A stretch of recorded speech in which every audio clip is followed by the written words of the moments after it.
நொறுங்க தின்றால் 100 வயது அப்படின்னா அந்த வாயில் அந்த உமிழ்நீர் கலந்து நம்ம வந்து வாயில் அசப்படும் போது இங்கே பித்தப்பை சுருங்கி விரியும். அப்போ தான் அந்த பித்தநீர் வரும். அதுக்கு உண்டான இப்போ இந்த தேங்காய் அளவு எவ்வளோ இருக்குதுன்னு நாம் இப்போ இந்த தேங்காய் என்ன பண்ணுறோன்னா யாரும் வாயிலெலாம் போட்டு மெல்றதில்ல, அதை ஒரு மிக்சியில் போட்டு அங்கே அரைச்சிறது.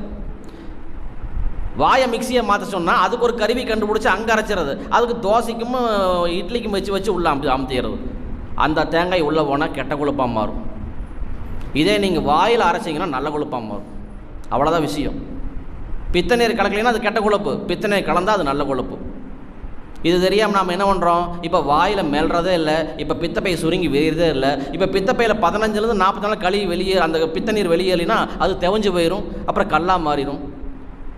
இப்போ வலி வரும் கல்லை வெளியேற்றுறக்கு. உடனே டாக்டர் போனால் ஸ்கேன் பண்ணுவார், உனக்கு பித்தப்பையில் கல், உனக்கு நீ பித்தப்பை தேவையில்லை, ஆனால் ஆடு மாடு அசை போடுறவங்களுக்கு தான் தேவை, நீ நாய் மாதிரி கபக்குன்னு உள்ளே சாப்பிட்ற.